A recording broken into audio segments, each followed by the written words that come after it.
Hello, welcome back, everyone. And I'm Subsourian. My co-host is Mark, and today we have GiantGrantGames, the famous gamer known for his Deathless, his support of the modding community, and just generally being probably one of the biggest challenge streamers StarCraft has. Period. I think so. How you doing, Grant?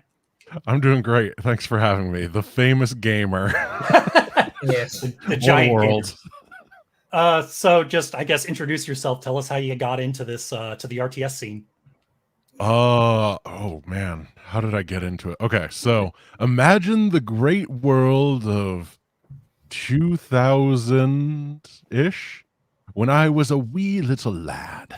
I couldn't have a computer. I wasn't nearly old enough or cool enough, but I did have some awesome friends who also weren't allowed to play on the computer because we were all like 9 years old, but they had a big brother who played this game called Warcraft 2. Because there was this new fluting game called StarCraft. They really wanted it, but their computer couldn't handle it. It was too graphically intensive. But he let us go on and play a little bit of Warcraft 2. It was our sneaky little treat for not being really annoying to him. And that became the beginning of my StarCraft or RTS adventure overall. And I kind of just got addicted to the genre as a result. One of the things we did was when they eventually did get StarCraft, of course we couldn't play it, but they were playing it. The big brothers were, and they would let us have the Primus strategy guide, and we would read through it. And because we were just little kids, we would then play as the units in StarCraft, running around in their backyard. It was, you could say, I learned to macro from a young age, because it would always be like, oh, I'm a scout, I'm really good against you because you're a carrier. And then I realized I could say, I'm a probe and I build everything. I win. Exactly. I win. I made cannons. I made like 5,000 cannons. You can't get me now, carrier. Stupid carrier. Those strategies guides were great. I remember the great advice of how Firebats were a top tier unit, and you shouldn't really use vultures. They're just not very good. I mean, if you look at the perspective of the campaign, which is like 97% Zerglings by mass, the Firebat's okay. Exactly. Yeah. In StarCraft 1, yes. StarCraft 2 is another story. So then you kind of evolved into getting into like the more challenge runs. And you actually were relatively a latecomer, but still found a lot of success in the scene. How did that kind of come about? You getting into that Deathless and then every other challenge run? Oh yeah, that is one of those weird little stories where it was completely by accident that I became a StarCraft content creator. So back in, we got to go back to 2010 this time, and that was around when StarCraft came out. I did genuinely want to be a StarCraft content creator. I thought it was really cool. I wanted to be a pro gamer at one point, and I got pretty decent, and then I had a hand injury, which kind of prevented that. But I also just had dial-up at the time. And A, it was really hard to play StarCraft, and B, it was impossible to make StarCraft content. So I ended up having to shelve that for a bit. I did some stuff related to esports. I spent a little bit of time as the coach of the pro team ECV, which is a European team. But I just kind of went in and out of the scene, ended up working a normal job, etc., etc. Then eventually I quit that job, and I wanted to be a indie game developer. I was making a turn-based strategy game, which never came out, but someday it will. Someday. And one of the things I was doing was, got to make a campaign, right? So I was like, okay, let's go sit down and play through some turn-based strategy and real-time strategy games just to see how they do their campaigning, how they do their storytelling. And I was like, well, I've always wanted to stream, and I finally have actual internet and a computer that can take it. So I might as well just make some content on it. So I opened up, my first game that I played was Age of Mythology, because that game is pretty good. And I hear a remaster's coming out like in 12 hours. That's going to be super exciting. And then I played StarCraft 1, and then I did some other stuff, and then I played StarCraft 2. And then I was like, oh yeah, this game is something special, isn't it? I kind of didn't want to stop playing StarCraft 2. I was kind of done with that whole project. I'd gotten everything I needed. well, from a professional perspective, I should have just stopped streaming and moved on to finishing the game. I was like, what if I just didn't? And then I was talking to one of my viewers at the time. I only had like, 4 or 5 viewers at any point. But there's this guy called Rhyme, who I was just talking to. I was doing all the achievements to really get everything together. I was on In Utter Darkness, trying to get up to, was it 3,000 something kills, 250? To get that achievement. And I was like, hey Rhyme, do you think that, because this is the mission where everyone is supposed to die, do you think that you could finish the mission without losing a unit? And then things kind of just went from there, where I was like, let's just give Wings of Liberty a try without losing a unit, because I'm procrastinating. And then I procrastinated into making a video about it, and then that video was a complete and colossal flop, and I gave up on my YouTube dreams. It happens. For about 4 months. The top feedback when I posted it onto the StarCraft subreddit first was, this video kind of sucks. Oh. And you can actually go back to it, and the top comment is deleted now. So you can tell they changed their opinion. But it wasn't great, and it flopped. And then I woke up one day and it had 30,000 views. And I was like, oh. And then the next day I had like 60,000, and then it had like 90. I was like, oh, okay. Hey guys, Heart of the Swarm Deathless is on the way, I promise. And then I proceeded to go start it. And it just kind of fell into my lap because I was too lazy and didn't want to stop playing StarCraft because I liked it. The algorithm giveth, the algorithm taketh away. Dial-up was also partially responsible for me getting into lore too, so I relate, because I couldn't go online. So I just played the campaign over and over. Oh, that's awesome. Dial-up is truly the unifier. Truly, Dad yelling you to get off the internet. So I'm gonna do the not cool thing, and I'm gonna ask what dial-up is instead of secretly Googling it, so that the audience can know. Or should I just Google it? No. Imagine the noises Tech Priest and 40K make. And every time you go on the internet, everyone on the house can no longer use the phone. So also images loading like a printer, just very slowly. 56K modems. Okay. That was. See, I lived in a shared home with my parents, so I do not have the luxury of dial-up yet, so I probably sound like an idiot in front of thousands of people now. Great. Anyway, you don't want the luxury of dial-up. This entire stream would take weeks to render on those speeds. It was terrible. We would have to get them out on floppies. I bet. So you've done a number of pretty substantial challenges over the years now. What do you think, in your opinion, is the one you're most proud of in terms of gaming achievements?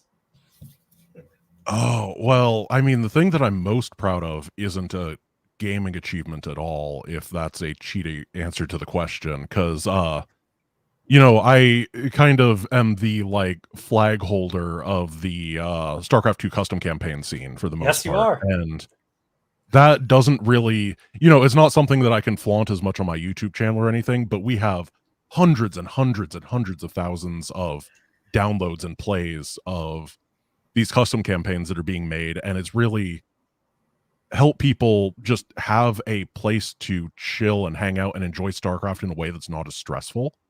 And I think that wide-reaching structure that I'm not the one that's building it, but I kind of provide the scaffolding and allow a bunch of really talented mod makers to build on that scaffolding however they want, and then people can explore that for free.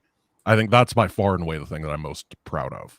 And it's done. I mean, you've basically kept that whole scene alive, I will say. So it's really not hard. The thing is, I have a fundamental belief that there are way more talented people than there are open opportunities for the most part. And if you just walk up and pull the doors open, people will pour through because they have some vision, they have something they want to create, and they just need that base.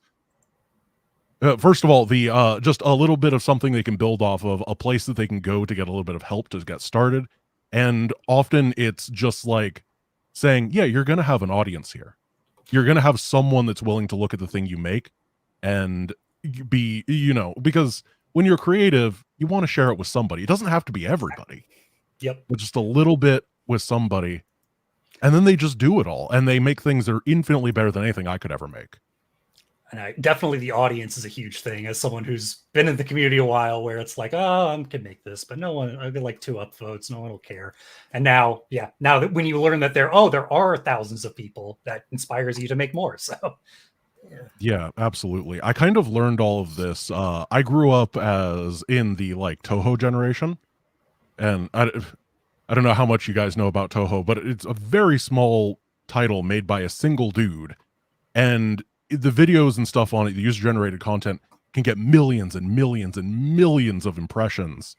And that just makes people want to create more stuff about it.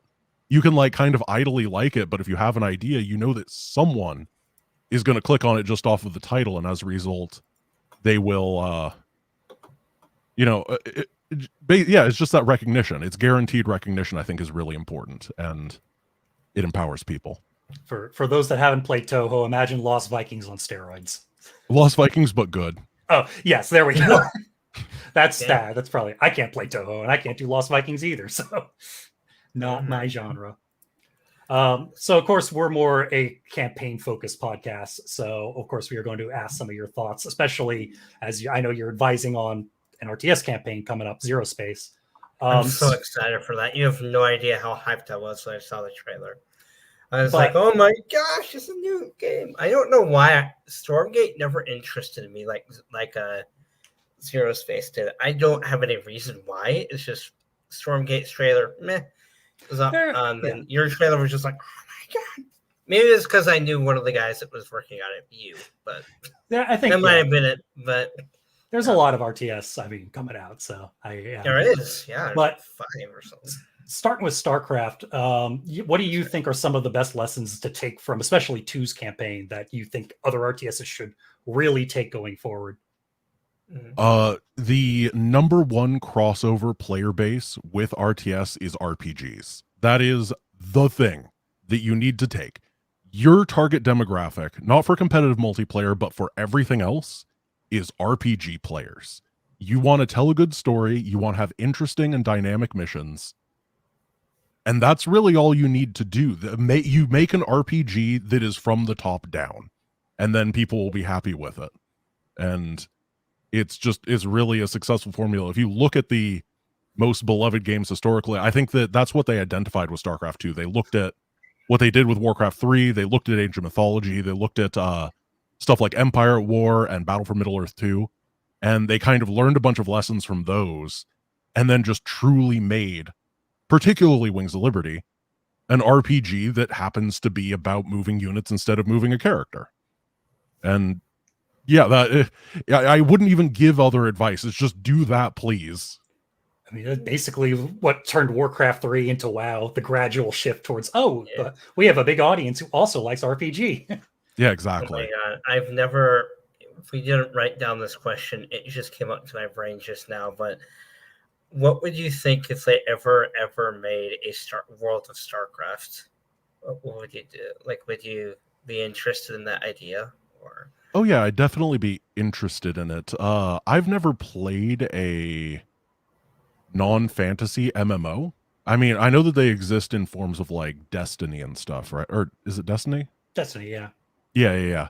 But I've never played one, so I don't know a whole lot about it. But I'm not really married to any genre particularly. I just like things that are high quality. So, I mean, I'd be interested in it. I also don't know if modern Blizzard has the depth of talent in order to execute something like that. I agree. I'm also of the opinion StarCraft's not a great universe for an MMO, but that's my own bias. I honestly don't know enough about MMOs to have an opinion on it. I just know that one of the other communities that I'm a part of, World of StarCraft, is like a meme because everybody's like, they ran with Warcraft and they forgot about StarCraft. Which is both true and false because StarCraft 2 came out later, but still. So I know. Oh, go ahead. Sorry, Grant. Oh, sorry. Yeah. I was going to say, I think that if I had to like ask for a different genre type thing of StarCraft to come out, Yeah, we know that StarCraft Ghost, of course, was something in production, but Yep. I would style it very similarly to the first Crisis game. I don't know if you guys know that particularly well, but the way that Crisis worked basically is you were a super soldier in the first one, and there was this giant conflict going on that you kind of had to weave your way through in a big open world kind of setting.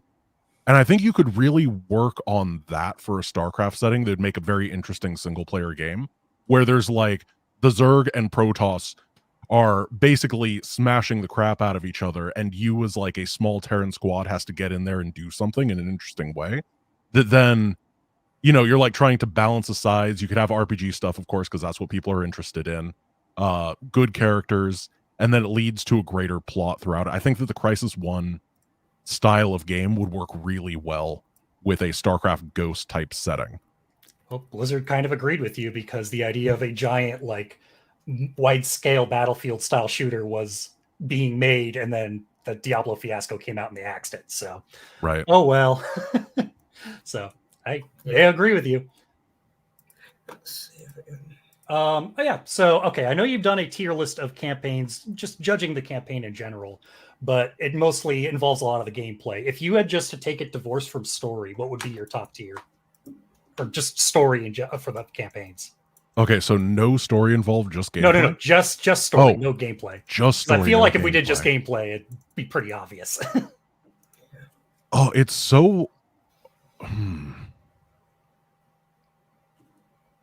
I mean, I think that it's so tough because like a lot of the StarCraft 1 campaigns really intertwine with each other, right? And it's tough to, for example, I think everyone really likes the Queen of Blades campaign, but that story is nothing without the 5 episodes set up before it. Exactly. And it's like really hard to pick one there.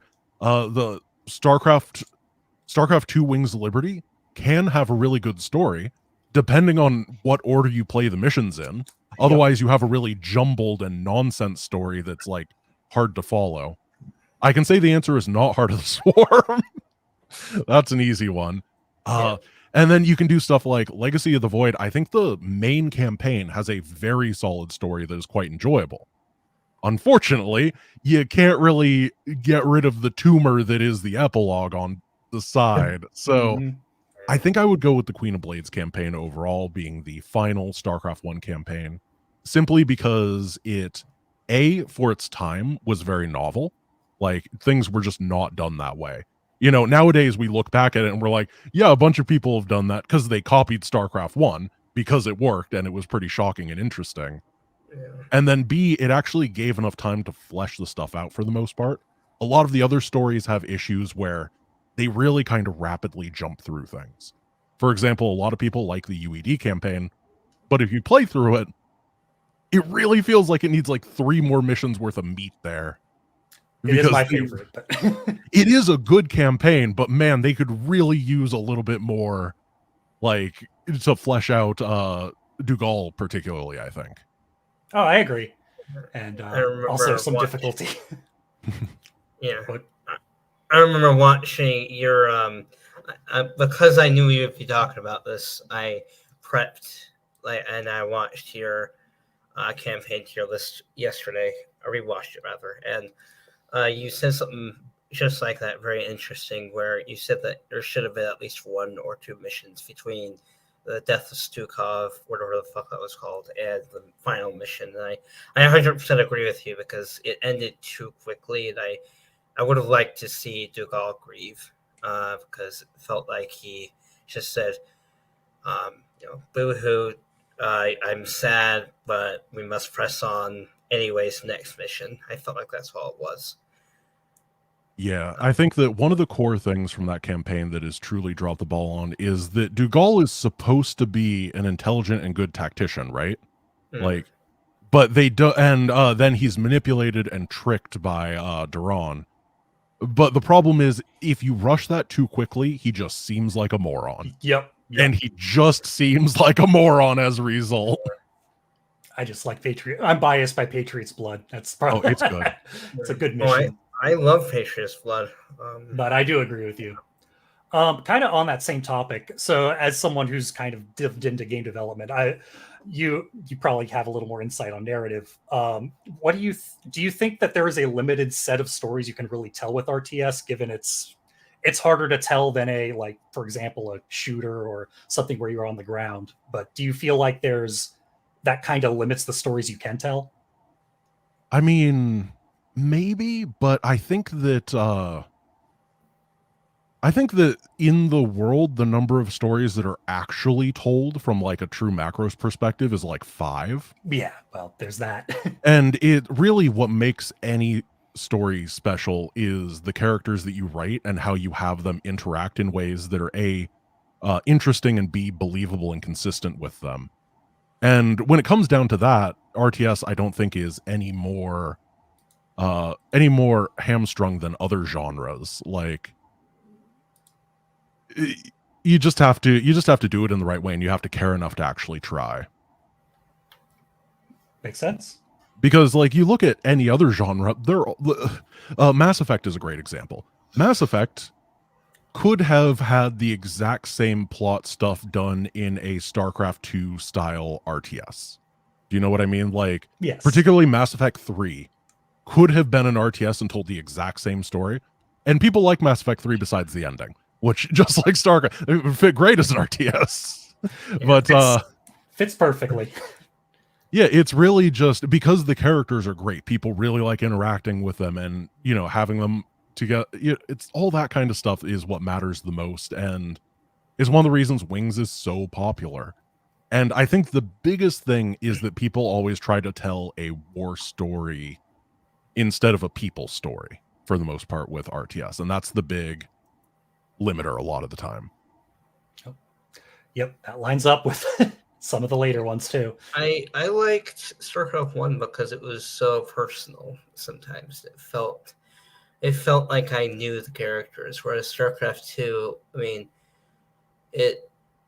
you can say what you will about Legacy of the Void. I personally think it went way too mission story over character, even though I loved Legacy of the Void.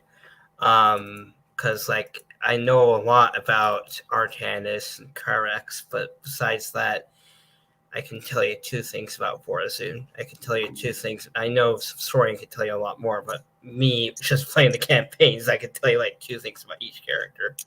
Whereas with Brood War and StarCraft 1 and even Wings of Liberty, I can tell you a lot more about the characters. And I'll let you jump on the next one, Mark, because I know you have you wanted to ask about Hansen. So oh, no. I do. I did want to follow up on what you said about the characters right there, though. Sorry I think about that. Yeah. I think there is an interesting aspect of the StarCraft 1 stuff where, first of all, I think the writing is better. One thing I've noticed, and I paid attention to ever since I noticed this, I paid a lot of attention to other writing. One thing StarCraft 1 does that like no other games do well is interruptions, and it makes the characters feel more real, if this makes sense. Like, they interrupt each other a lot in that campaign, and I know that sounds kind of dumb, but it almost makes things feel more urgent and more real than like a lot of the StarCraft 2 writing is, I am finishing my voice line. It's your turn to talk now, Amon. And Amon's like, oh, I'm so mad and stuff. And then Artanis is like, okay, it is my turn to talk now. But in StarCraft 1, the way that the talking just works feels more like people, and I think you connect with them more. Because, you know, it'll be like, yeah, I'm going to kick your butt, and then Kerrigan's like, shut up. I don't like you. I'm going to beat your butt. And then that person's like, oh, no. And then another thing that I think they do that's pretty important is, obviously, you're not a character in StarCraft 2. But in StarCraft 1, they, like, a lot of the time, they finish the debriefing, and then they, like, turn to you, and they're like, yo, that guy's kind of weird. Or, yo, we gotta go. Like, they always kind of like, it's almost like your buddy, because they always kind of give you the last word with stuff, and it feels more connected that way. I think it's hard to do that with a StarCraft 2 style thing, because you don't have that many choices. Because I think if you're going to expand the StarCraft 1 having a player character, you do need to have choices that impact things, and they can't be get a different mission choices, because that's been proven to be a big failure. So yes. I think that you can get the best of both worlds if you try at it. It's just very difficult to do. I wanted to ask you about your worst favorite character of all time, apparently. Ariel Hansen. I'd like to know, what did she do to Grant to make him dislike her so much? I mean, she just you can't play Wings of Liberty in a way that doesn't make her seem incredibly incompetent. And yet she just keeps being in charge of things, and I don't like that. And then they do the fake romance that everybody knew wasn't going to be real. And they like keep playing it off like it's going to be something. No, it's not. Everybody knows, like it just feels like they didn't really try with her character very hard. And no, I don't hate her as much as the memes put it out to be. I think it's partially I just don't really hate any StarCraft characters, really. But she's, except Oros. Actually, I hate Oros more than I hate Dr. Hansen. But Hansen comes up more, and she's funny to make fun of. Yeah. I'll go trivia mode and say Hansen's kind of a victim of. So initially there was going to be a dynamic with Tychus was a lesser character, that Tychus would be kind of the bad guy, Hansen would be the good guy on Rainer's shoulder. And then Tychus got completely rewritten to be a huge part of the story, and they just kind of shoved Hansen out of the way. And so she got into like a tiny corner of the story. So she's kind of a victim of, oh, we got to rewrite. Everyone likes Tychus. Bye, Hansen. Yeah. So makes sense. I remember as a kid, I thought she was a nothing character. I didn't have any thoughts about her at all. I liked Tosh way more. And as a kid, I don't know. As a kid, I always chose Selendis because I liked the Protoss way more. And Selendis seemed a lot cooler when I was a kid. So yeah, like I don't disagree with you, but I found it funny because I'm a new viewer of yours. I've only known about your channel for like 8 months now. And I just found it funny how in every single time where you bring up Ariel Hansen, it's either A, you completely ignore her, or B, you just make a jab and then you keep going, and I'm just like, oh, okay. I mean, part of it is that every channel has to have in jokes, right? Like, right. There was one time that my chat was just being really obnoxious on whether Selendis or Nova was hotter. So I just shut the conversation down by saying Zagara is the best legs for days. And that just became a thing. It just became Grant Simps for Zagara. You know what? You just got to own it. I didn't hate Hansen that much, but she was being annoying sometime. So you know what? Don't like her anymore. Everything as a content creator has to be 110%. Doesn't matter which way something is, you got to go extreme. So I remember, I just want to say one last thing about Ariel before we move on. I just remember when I was a kid, I did used to like to not torture her, but annoy her by destroying her car. Because whenever you do that, she's like, "How could you?" And she gets so upset with you. I always thought that was funny. So I don't know why. The minute I learned that you didn't like Ariel, I'm like, I bet he did that as a kid, and he just keeps doing it to this day. I don't know. But anyway. So yeah, you've done a lot of since you've supported a lot of the community, especially a lot of the synergy memes and all that, you've kind of responsible for, frankly, most of the campaign memes out there. What are some of your favorites of those that you've kind of funded or come across? I think all the Zeratul memes are pretty darn good. Like, when you have the senile Zeratul that Synergy has come up with that like randomly shows up every once in a while, I think is fantastic. Where instead of being a prophetic, genius, he's just some lost and confused old man. Yeah. I think that one is maybe the best. A lot of them are very overdone, like Solarite memes. So, yeah. I wouldn't be offended if we never heard another Solarite meme, but I like the Solarite memes. You've also not been around them as much. It's been a long time. Yeah, we've been. Yeah. I was about to say something about the Solarite memes, so I'll just DM you because it's actually something not for the channel, but I'll tell you in DMs. Anyway, keep going. Sorry. So your channel kind of sits at basically a big crossroads of there's the StarCraft as a community has had like a bunch of divided, completely sectioned off sub communities. There's the esports community, the like custom campaign community, the lore community, and you channel kind of hit the happy spot of drawing in from all of them. What do you think of the sectionalization of it? Do you think that's unique to StarCraft, and how do you think you kind of hit on that happy middle ground between them all? Well, part of it was very intentional on my aspect. Like, I knew this was an underserved aspect of the community. I think I mentioned earlier that at one point, like, I did want to be a pro gamer. I still play at Grandmaster level. I don't ladder publicly because it just isn't really part of the content I create. You know, I try to keep it very focused. Yeah. But, you know, I enjoy those types of parts of the community, but I think that fundamentally, StarCraft has a user acquisition problem, and it has for a really long time at this point, where esports as an investment, either A, from Blizzard, or B, from content creators, is a user retention tool, and it's a very powerful one to keep invested people into the scene, but it doesn't actually do anything to move new eyeballs in, and it's not really good at recapturing old players. I think, if that makes it, like, people that used to play. So when I was making content, one of the things that, like, the campaign stuff excels at is, like, kind of popping into people's feed and being nostalgic, and that drives viewership in a way that esports stuff doesn't for the most part. And as a result, there's a big advantage there from a like business perspective. And I think that it's really important to use the campaign and then custom campaigns and co-op and arcade as stepping stones to get people more involved into StarCraft as a game, because just people for the most part will not jump into a 1 versus 1 environment. So I think the segmentation is really, really bad. And I think that everyone that is making RTSs right now has come to that same conclusion. For example, if you look at the way that Stormgate wants to approach things, I think that it is a very smart and healthy way of going, hey, you can play the campaign. You can also play the campaign with a friend. Bring them on in. Oh, you're done with the campaign with your friend? Well, you can play co-op with your friend. Oh, and then the same exact team sizes for co-op are also used for our team games that we're going to focus on.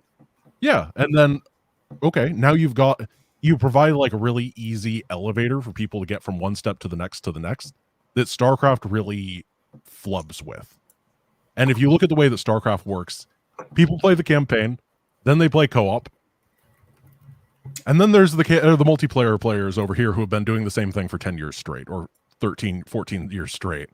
And it's just trying to figure out ways to bring people in and then keep them inside of the ecosystem is healthy for everybody, I think. So I try to focus on that because I don't think anyone else is doing it. And you hit on another topic I like to talk about, because it was something I disagreed with Tasteless on, of the idea of the campaign serving as a funnel to multiplayer. Do you think that's a important thing that should be intentional in the design of the campaign, or should the campaign stand on its own? Should it not be afraid to have people who just come in for the campaign and give that experience? Yeah, I think that you are exactly right, that people, like, a good campaign should leave you wanting to play more of the game and staying in the client, but it shouldn't be designed around teaching you how to play the game specifically, in my opinion, right? Because if people are really engaged, they will figure out how to learn. They will go and play co-op, which is a little bit closer to 1v1. And then maybe they will go play team games that is closer to 1v1. Those sorts of things act as natural teaching tools. But I think you really, really, really just, the campaign's entire goal should be A, get people into the client, and B, have them finish and go, I like this client. This is a good client that makes enjoyable things. I'm going to stay in this client and see what else it has to offer. Those are the two main tools, I think, that are most important for a campaign. Nice. Makes sense. So going in the future, because I know you're heavily involved with a lot of the custom campaign community, helping a lot of them, do you see the current offerings? So I know a lot of the offerings are either putting off their map make, or some are not even doing it. Are you concerned about that for the longevity of a lot of these future RTSs? In terms, yes. like, yeah. That is my word. Is yes. I have. Yes. I will always petition as much as I can to make sure that quality avenues for user generated content exist, because I think that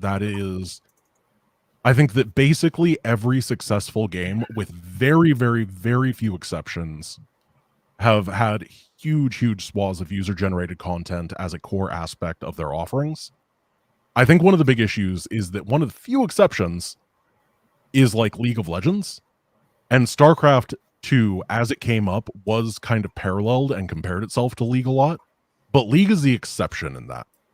If you look at everything else that's been really popular, stuff like Minecraft, stuff like even Roblox, even though Roblox has a huge number of issues, but those are not related to the fact that people make stuff in it. Kids even, yeah. Well, that's the Roblox issue, right? Is that even kids get so into it that then there starts being like the kid labor ring thing. Oh, but, yes. Yeah, that's its own. That's its own thing, but it's so immensely powerful, and every major title, with very few exceptions, is sustained by, and a lot of minor titles that should be dead are still alive because they have good user generated content. A good example is like Slay the Spire, which is a roguelike card game deck builder thing. It's a good game. It's a solid game, but I wouldn't say that it can be your main game for the most part, except for the fact that they just allowed you to make whatever you want on Steam Workshop. And if you look at their numbers, they're punching way above their weight in terms of actual Steam playership, because they just let people make whatever mods they want in it, and that gives such a high amount of replay value. And that's a game that, like that, you can learn a lot as an RTS from that sort of a thing, where you're not going to have the highest player base forever. And if you focus on 1 versus 1, one of the things about that is you need a critical mass for ladder to work. You need to have a couple good number of thousands of players playing constantly every day on the ladder. Otherwise, it's completely unapproachable by new players, at which point that number starts spiraling downwards. But with stuff like custom campaigns, all you need is yourself. Like if in 2037, you're like, hey, I want to go play a StarCraft custom campaign, you could be the only person that pops into that client, and you could still have a good time and enjoy yourself. And I think that's really, really powerful, because as a result, you will never actually be the only one popping into the client, because a bunch of other people will want to do that as well, if that makes sense. Yeah. Touching on what you said about like a lot of the simpler editors with Roblox and Minecraft too, there's been the big debate of like the classic UMS maps from StarCraft 1 and how simple that editor was, and Warcraft 3's versus StarCraft 2's, which is really complex to get into but can make infinitely more powerful maps. Do you think there's a middle ground there, that in terms of making an editor that's accessible versus one that's powerful? Like, what do you think makes the better community, essentially? I think that the perfect ideal is where you have both, right? You have a really, really deep, powerful editor that allows you to do whatever you want, and then on top of that, you have a really simple version that allows people to get into it, because the editor works a lot. It works very similarly to what we were talking about with user retention and bringing people into an actual RTS, where the super-powered editor is kind of like ladder, where, yeah, you can be the best editor user in the world and spend thousands and thousands and thousands of hours becoming this monster that can create amazing things. But yeah, if that barrier to entry is too high, then it's problematic. But then the StarCraft 1 editor, for comparison, pretty simple to use. It's kind of like co-op or something. You can jump in real easy, but then your peak is significantly lower for what you can do. So I think a simple mode is like the true ideal, where you make the big boy editor and then you make the introductory version. And then I think that providing a lot of community tools to learn to use it would sure help a lot. Oh boy, it would. Because and not deleting them. Did they have them? They had a like step-by-step go through the StarCraft 2 editor, and there was Deltron Live, Jay's old partner did a like Bob Ross paint by the numbers of it, and that's how I learned the basics of the editor, and it has been deleted, so there's none anymore. Oh, no.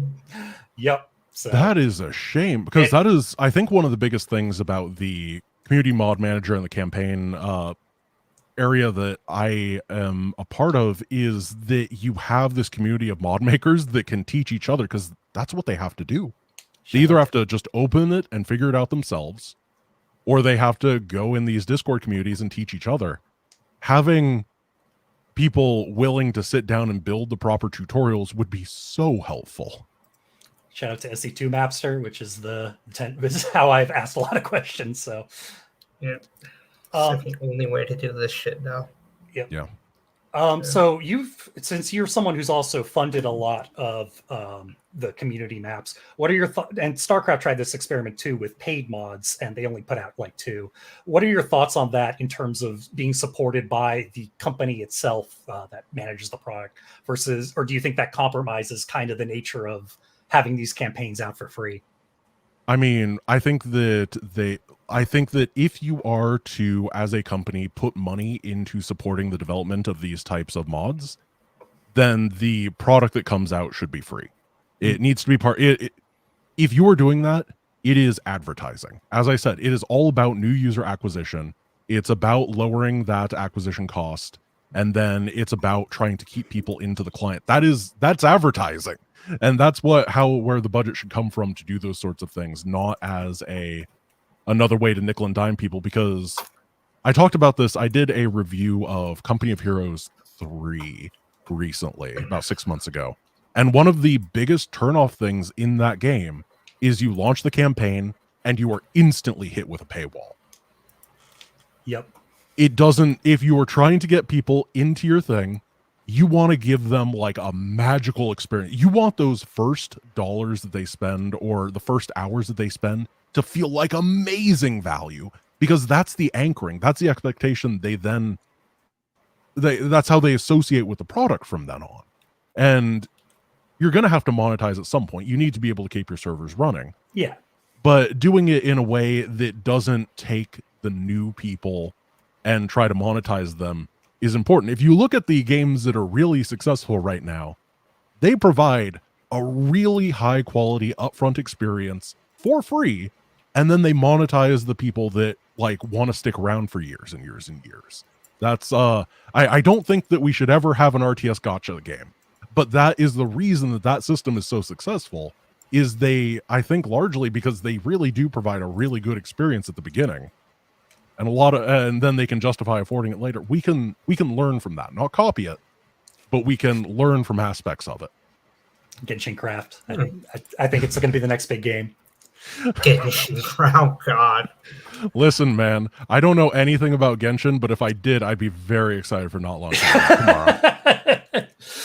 So I guess on that note, it's been a big question of how does RTS really monetize? Because I know with StarCraft, it's always been, it managed to sustain itself, but it only kind of managed to keep the fair prices it did because it had already come out and everyone had paid an upfront cost, essentially.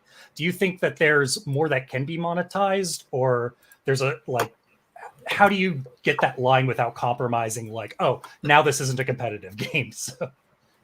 Well, I mean, if we look at the numbers, for example, I guess I don't have access to all the numbers. I think that's part of the big issue. Yeah, no one but does. We do know that co-op made them way more money than they ever thought it was going to. And before that, they had built Nova Covert Ops as a DLC campaign that also overperformed expectations, right? Like, it was net positive profitability. It was successful. Really? And the only reason they didn't keep doing it is because they wanted to pull people off to make more co-op content, because it was also more successful than they thought. So when people say that you can't monetize RTS, I'm like, are you sure? Like, you definitely can't monetize RTS if you're making nothing for it. It needs, if you're gonna make a live service game, you have to actually offer the live service. Yeah. And StarCraft consistently was able to be profitable when it offered the live service aspect. The big issue is that it took forever to go free to play, which, made a difficult barrier to that. But I think it's very doable. I think the history has proven that it's doable. The big issue is you got to do it. And then I'm going to say this is going to get people really mad at me. But Do it. I'm going to say it. The multiplayer people have to pay their fair share because currently the single player people are subsidizing everything. Yeah. Take that, And that's- esports people. I'm sorry, esports people, but it is true.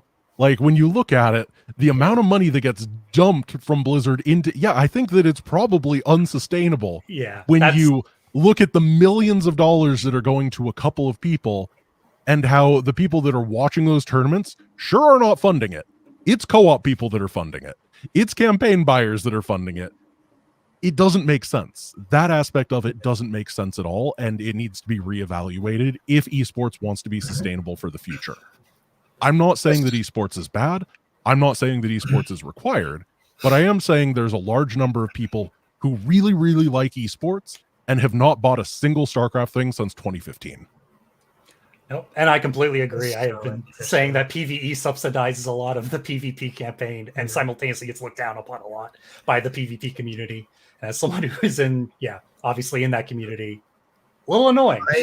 I always assumed that Nova and the co-ops failed, and that's Oh why they God, stopped. no! I did not know This is like big news to me. Now I'm just sitting here like, co-op was wild. A co-op, why did they especially. cancel them then? I mean, a lot of reasons, but co-op went on for a very long time.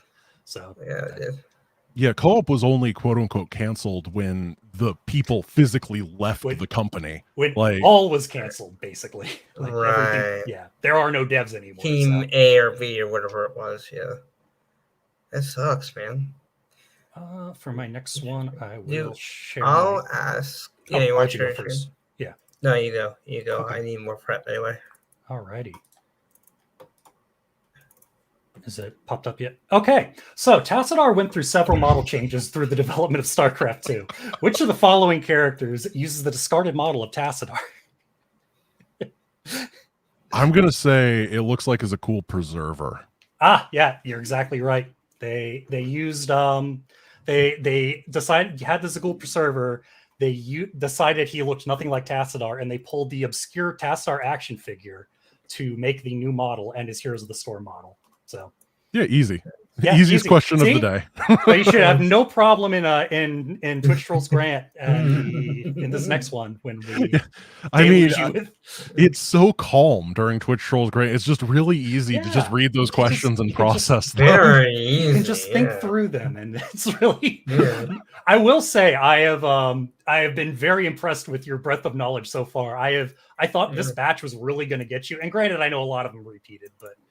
I've been impressed with my things keep popping into my head that I'm like, I don't know why I know this.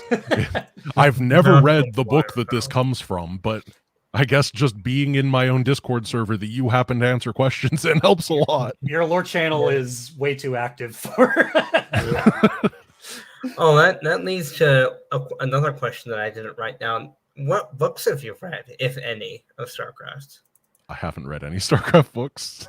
Oh, I have. Except for this. It's one of those things I intend to do, but I don't read as much as I wish I read, and as much as I should be reading. I'll be completely honest. A lot of them are on audio. A lot of them are on Audible now. So, that's how I've read them all. Because I'm sure as hell not sitting on my bed for 2 hours at the book. Oh, well, I am. Sorry to all your book fans out there. Well, Mr. Subsourian, are there any recommendations that you would have? iMakes is a good starting point. I love that book a lot. That's a good one. The audiobook is on Audible. You can use your credit. Plug to the audience. Please support more lore.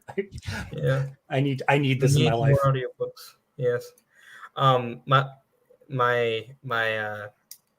I would recommend that one as well. And then after that, the Dark Templar Saga, I would also recommend. Yeah, those are good books, but yeah, great books. Okay, next. Yeah, so I'll move on.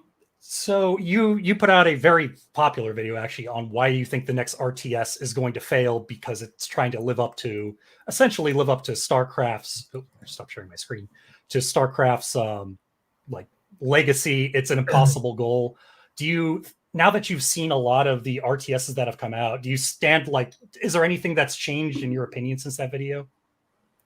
Well, a lot of that video was about the lack of focus on user-generated content. That was kind of the end result there, and I would say I would like to see more of a focus on user-generated content. Yeah. It's really, really hard to say because, for example, Stormgate, from what they've claimed, they are literally doing that two-tiered editor solution, like I said. If they manage to pull that off, I think it would be really good. They have to have the core and everything to cause people to want to be in the ecosystem to utilize it, but it could be immensely powerful. It could be amazing for bringing people in. I think that I don't know what I'm allowed to say about Zero Space. I'm going to be completely honest. So I have to, I don't want to accidentally say stuff that is either A, outdated or wrong or supposed to be a secret. But they would really like to have more of it. For them, it's what can they focus on development-wise right now to have a viable product that comes out? And being able to create more and more user-generated content stuff would be amazing for them. Like, everyone agrees. They all know it. It's just making sure that it's tough. Right now, getting funding for RTS is immensely difficult for the majority of people that are building systems. Like, games these days cost as much as movies, but a lot of the RTSs that are being developed have like a couple $1 million budgets. And that sounds like a really big number if you're an individual, but when you're a group of 30, that money gets burnt through very quickly. And this is not any individual RTS I'm talking about. It is the entire scene. Everybody that's trying to make things. For example, I haven't really talked to them, but I've said stuff about the upcoming RTS Dwarf that is a small indie project by 3 guys at this point. And from what I understand, they're basically just 3 passionate people who are barely taking a salary to make what they can before they run out of runway to continue producing. And it's so hard to get those detailed bits in. It feels like we need a success so that people will be willing to put money into the scene. Yep. So that then we can create the things that will be actually successful. And I think that's a really tough catch-22 we're in right now. Makes sense. Yeah, it's hard to recapture that fire. Or if we just had if there was some investor out there who was like, you know what, $10 million, let's get this done. We could get it done. I'm just going to say that right now. Putting my feelers out. Anybody with $10 million of VC money that is willing to make the next not late grade RTS, the next grade RTS, we could have all that stuff. We could make it work. Well, if you donate to Twitch Trolls Grant this weekend, $10 million out of this. I have a Patreon too. It's a Patreon. Grant can make the next big RTS. Hell yeah. And speaking of Twitch Trolls Grant, I know you're kind of this summer event you've been doing. That's kind of you're heralding the end of a big focus on StarCraft content. Do you see more sustainable? Are you looking to dive more into more obscure RTSs coming on out, or are you still keeping like your StarCraft streams but focusing on the new releases? I don't know. The future. The honest answer is that for all content creators right now, we are people who have literally dedicated our careers to this game. There is an immense emotional attachment to it and a love of it that is beyond what is reasonable. Like, when you look at Subsourian's swag collection behind him, that is our minds. It is our brains. Is that invested?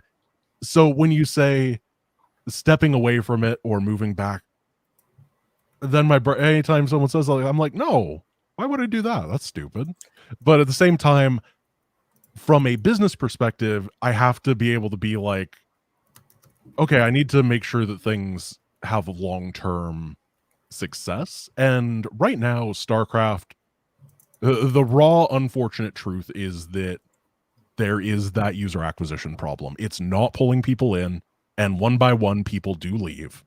And that means that the pool of available eyeballs is smaller and smaller every time. What we do have is a benefit of the fact that this demographic is really, really, really monetizable on YouTube, so we can last way longer than most other groups. I know this is getting kind of into business stuff that's kind of weird. I like but to hear like this. Winter said this once, that the average StarCraft viewer pays about 3 times as much as a League of Legends viewer does on YouTube.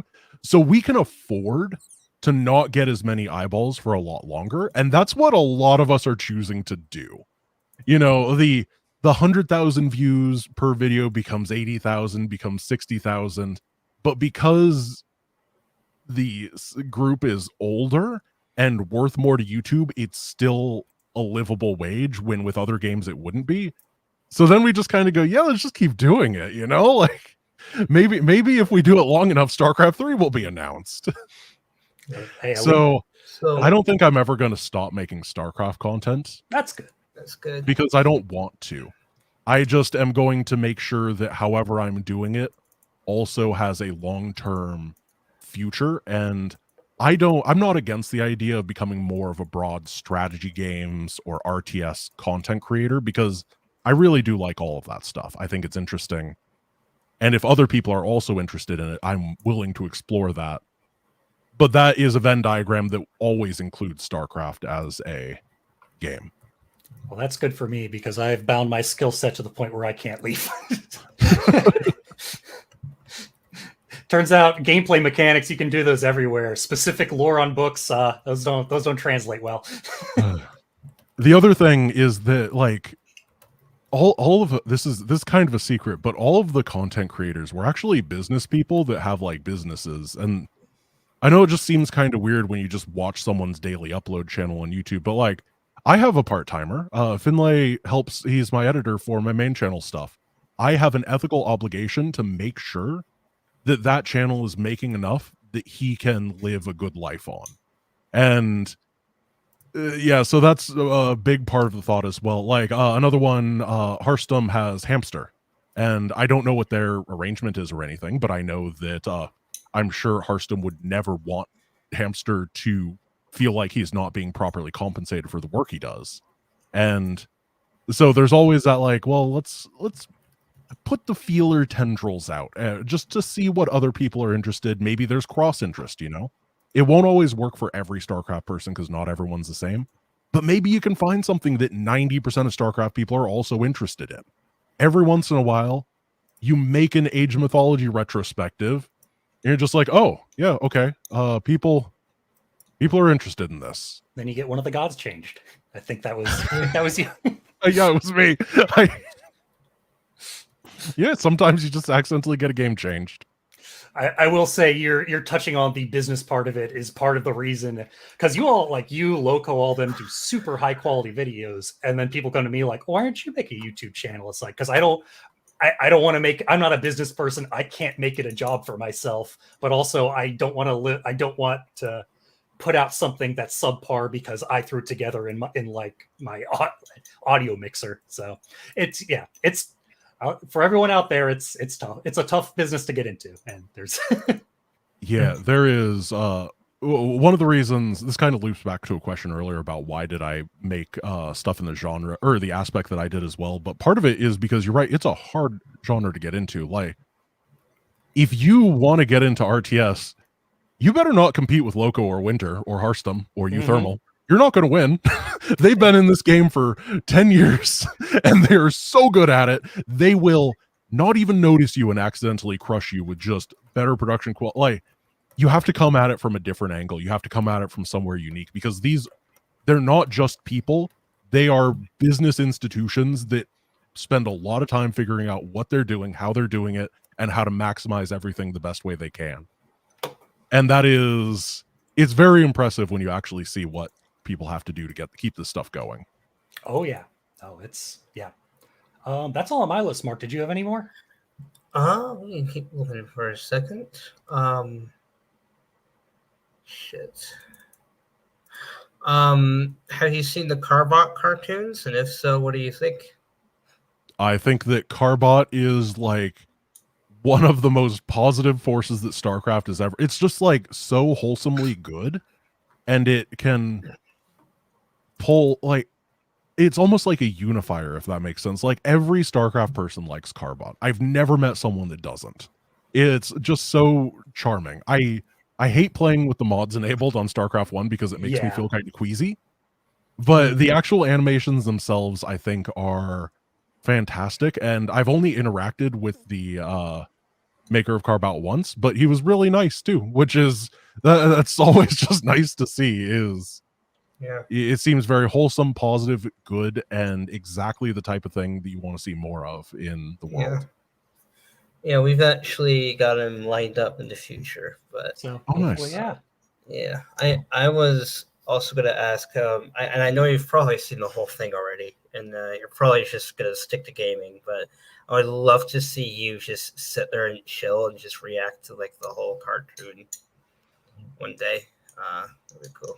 I don't see very many people do that, so I don't like React. I don't React content is one of those iffy things where as a content creator there's like a whole ethical dilemma around it, where particularly when I make my main channel videos, which are really, really heavily edited, and I understand how much time and effort goes into the creation of those products.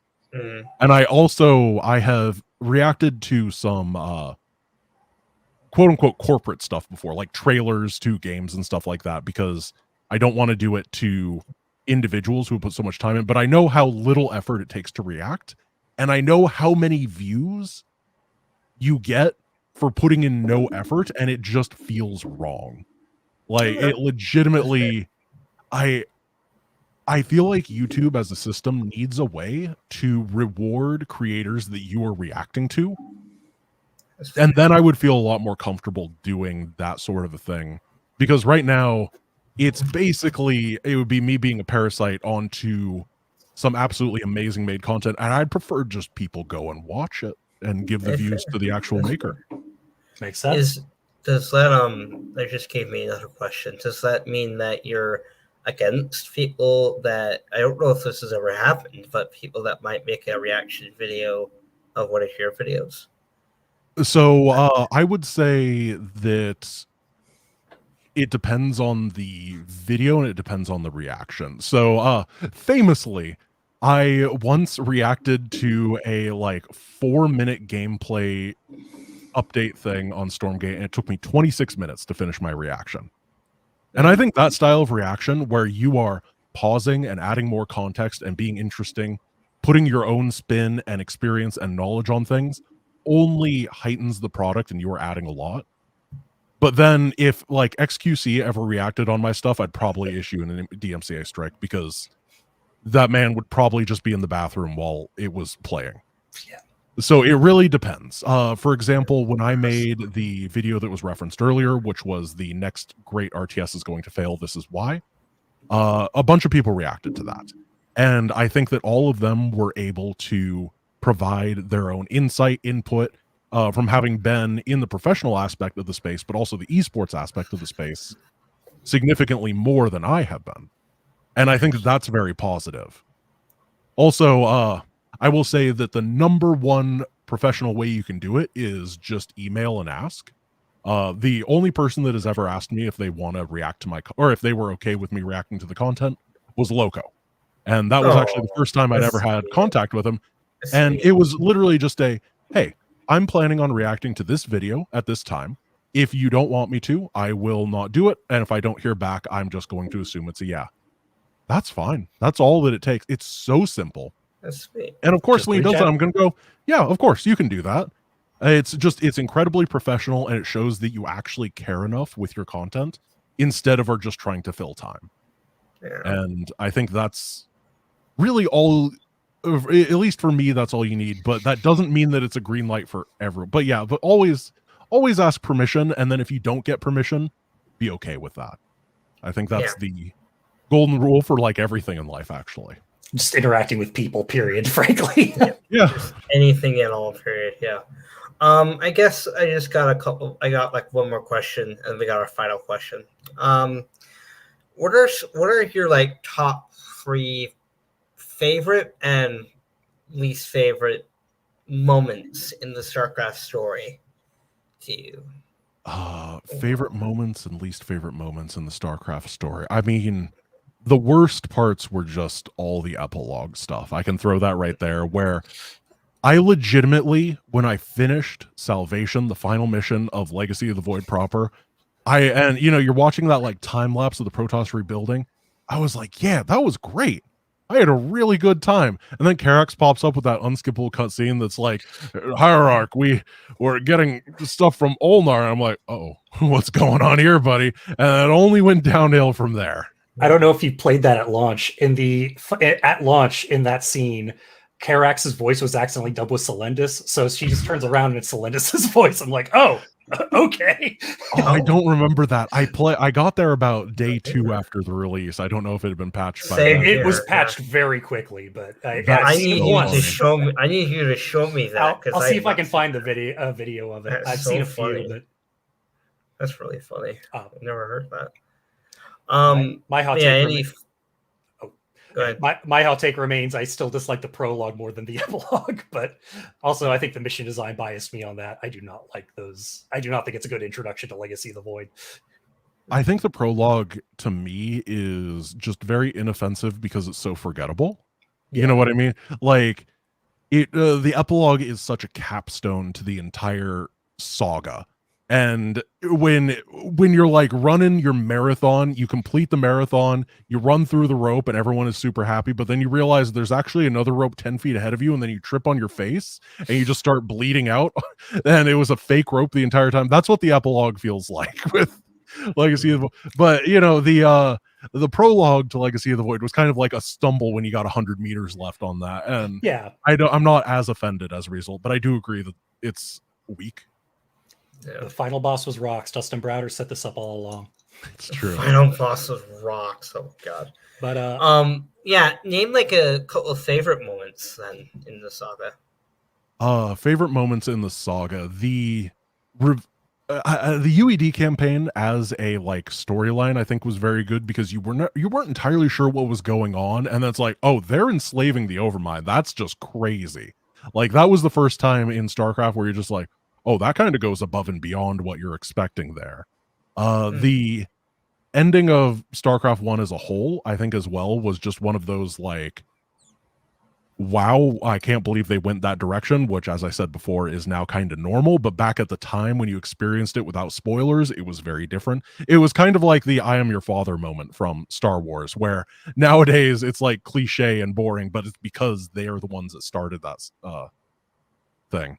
And then other ones I would say is Tychus as a character in Wings of Liberty, I think is such an interesting force, and I'm really glad that they I know you said he was supposed to be evil originally, but I think they did a very good balance with him as a character. I think they made the right call. They helped explore Jim as a character in a way that honestly I just wish they did more of, by using Tychus as like the anchor of his past. And yeah, I just wanted more of that. And then I really like the Talendar storyline in Legacy of the Void. I think that it was a very well written and measured approach to the increasingly relevant idea of non-traditional sentience, I guess is what I would say. Yeah. I guess it would have been really easy for them to go, look, Phoenix is back from the dead, and then they did it in a very tasteful way, I think. I still think the Purifiers are the most interesting concept the game's introduced, the second game. I would agree with that. I think that, they almost took that cringy moan that I had when he originally came back and used that to subvert my expectations as a character. And I appreciate that. Because like when Stukov came back, I was like, I like Stukov, but I really don't like it when characters come back from the dead. Please don't do it too much. And then they did it again in Legacy of Void. I was like, no. With Stukov, I'm like, you're really referencing StarCraft 64. We totally forgot to touch up on Ghost, but I'm going to say one more thing. Oh yeah, go ahead. Yeah, we can just before we move on to Ghost real quick, and I don't know how much longer you two have. We should wrap up pretty soon, I think. Yeah, I know. So I'm just thinking out loud here, but oh my god, I have it again. Let's move on to Ghost. Let's move on to Ghost. I don't want to be awkward. Let's just move on to Ghost. What are your thoughts on Ghost? Have you ever Have you ever played the leaked demo that came out a couple years ago, or thought about it? I have done so much playing of incomplete product that my brain just cannot process it as a. Do you know what I mean? Like, you get to a point where I have, for custom campaigns and for Zero Space and for the game that I was making before that, I've done so much like demo and alpha playing of stuff that my brain doesn't associate it with a final product, because I know that nothing there is at all anything like what it would be in the end. So it looked fairly subpar. Of course it did, because you have to build something and then you can build the good thing on top of the something that you had. I think that's just how it works. I remember spending a total of like 20 minutes messing around in the 2 maps that are available. I thought it was cool, but yeah, it's basically barren and empty. I just extracted the models. That's all I did. I got all the models. I'm trying to release them to the public, but it's hard because there's so many. But anyway. I mean, the one thing I will say that I think was more completed that I didn't like is the music was not up to Blizzard snuff. I have the soundtrack and I have gone through it once, and then I'm like, wow, that just swing and a miss with that one. They're gonna have to redo sits the in my entire collection. thing. It sits in my collection, and I've listened to it once. A single time. All right. Yeah, let's wrap up. We can wrap up with the final question we asked every guest on the podcast. Yes. What race is your favorite? Oh no. Have we got you? Have we stumped you? I'm a big fan of the Greeks. Probably Greeks are pretty good because they can worship at temples to get favor a lot faster. I think that's good. I like the Nod a lot. The Nod are just super cool. They have their architectural design is really interesting, and of course their characters are the best. This is a screen podcast. I'm sorry, Grant. I'm sorry. I think that the Scrin are forever damaged by the fact that campaign is like unplayable on harder difficulty still. Oh god, I have not beaten it on the harder ones. Yeah. Well, you know why that is, right? No, actually I don't. So originally they launched with a completely normal version. Then they did the absolutely amazing thing where they linked the balance patches with multiplayer to the campaign. They did an economic overhaul in the same way that StarCraft 2 did an economic overhaul with 12 workers at the start instead of 6. They did basically the opposite, where they half your income because the game was too fast. And that applied to single player. So now you're playing single player with half the income. And yeah, of course it's too hard then. That explains how far I got. It's like impossibly difficult because you're playing with crutches. It's so bad. Right. Oh, for anyone who's listening, Command & Conquer 3 is what we're talking about. Yes, it is. It is still worth playing. I love it, but the expansion's way too hard.